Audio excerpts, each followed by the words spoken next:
Renungan umat dengan judul Allah membantu, Allah mendukung. Berdasar dari bacaan 2 Tawarikh pasal 34 ayat 1 sampai 3 yang demikian.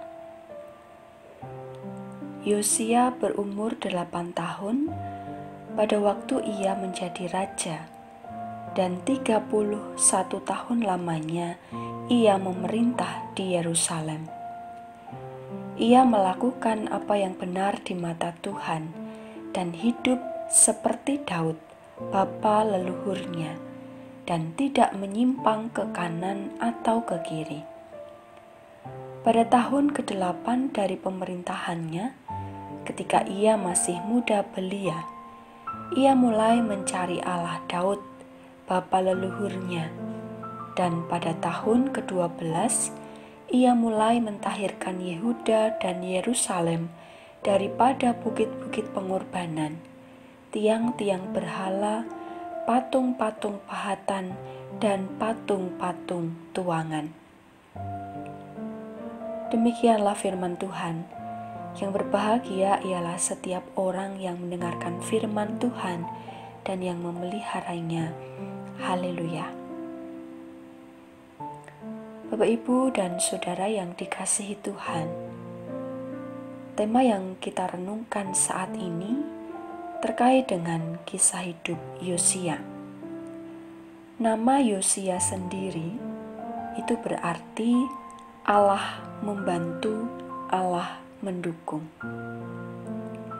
Seorang muda yang mengalami pembaharuan yang luar biasa bisa terjadi karena dukungan dan pertolongan Allah. Yosia merupakan cucu Manasye, anak dari Amon. Namanya dicatat dalam daftar silsilah Yesus Kristus, sebagaimana tertulis dalam Injil Matius 1 ayat 1-17. Di usia yang sangat muda belia, Yosia sudah menjadi seorang raja. Ia adalah seorang raja Yehuda yang terbaik. Ia juga terkenal karena pembaharuan keagamaan. Meskipun ia memiliki latar belakang menjadi anak dari salah seorang raja Yehuda yang paling jahat yang bernama Amon. Meskipun sejak kecil ia berada dalam kondisi orang tua yang berlaku jahat, perilaku hidup Yosia sungguh berbeda daripada orang tuanya. Ia tidak mau seperti ayahnya yang menganut dan menyembah berhala. Pasca ayahnya mati karena dibunuh oleh pegawai-pegawai yang melawannya, ia tampil sebagai seorang raja yang mengalami pembaharuan diri. Barangkali semasa hidup ayahnya, setiap hari ia melihat perilaku cemar yang mendukakan hati Tuhan, yaitu terkait dengan penyembahan berhala seperti yang juga dilakukan oleh ayahnya sendiri.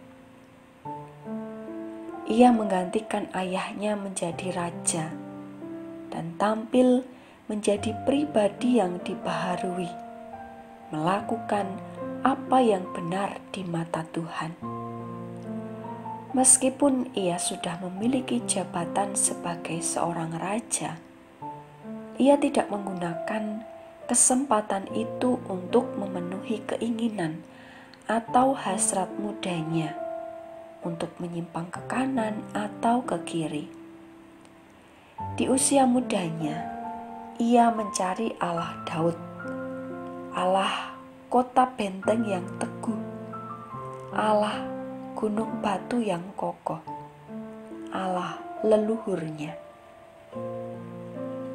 Konteks di mana Yosia berada, orang-orang yang ada di sekitarnya, yaitu di Yehuda dan Yerusalem, masih melakukan ibadat dengan bukit-bukit pengorbanan, tiang-tiang berhala dan patung-patung.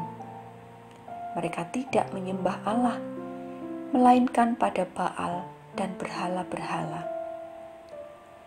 Di usianya yang masih sangat muda, Yosia dipanggil dan diutus untuk membersihkan perilaku cemar itu.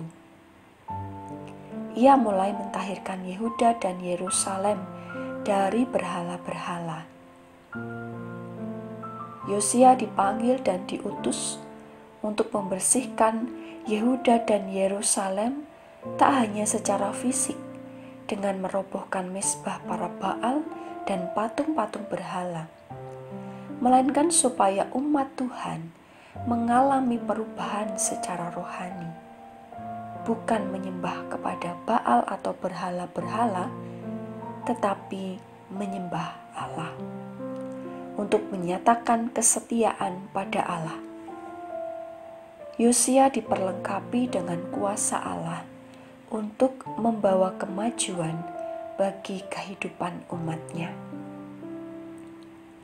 Bapak, Ibu, dan Saudara yang dikasihi Tuhan, Tuhan Allah berkenan menyatakan kasih-Nya bagi kita untuk mendukung dan membantu dalam tugas panggilan kita sebagai murid Kristus untuk mewartakan kasih melalui tutur kata, tingkah laku, angan-angan, dan cara hidup kita. Allah membantu, Allah mendukung Yosia mengemban tugas perutusan di tengah lingkungan yang cemar. Ia percaya dan dituntun oleh kuasa Allah untuk mampu menghadirkan kebaikan bagi umatnya. Apakah kita juga meyakini bahwa Allah membantu, Allah mendukung kita dalam mengemban tugas perutusan di tengah dunia yang cemar? Selamat menghayati. Salam sehat untuk kita semua. Tuhan Yesus memberkati. Mari kita berdoa. Segala puji, hormat, dan syukur kami naikkan kehadirat-Mu ya Bapa yang Maha Kasih. Terima kasih atas berkat firman-Mu yang boleh kami terima pada saat ini. Kami diingatkan akan kasih dan kuasa-Mu yang mendukung dan membantu Yosia dalam melakukan tugas perutusannya. Kami pun meyakini bahwa kasih dan kuasa-Mu selalu mendukung dan membantu kami ketika kami melangkah dalam setiap perjalanan hidup kami, dinamika hidup kami. Bahkan ketika kami diperhadapkan dengan situasi yang cemar, tuntunan-Mu mendukung dan membantu kami untuk tetap mengarahkan hati kepadamu. Pada saat ini, kami berdoa, memohon kesehatan dan kekuatan di tengah pandemi COVID-19 dan kasus varian baru yang muncul belakangan ini. Kiranya kami senantiasa menjalankan protokol kesehatan. Kami juga berdoa untuk saudara-saudari kami yang sedang sakit dalam proses pemulihan, pasca operasi, atau dalam pergumulan yang berat.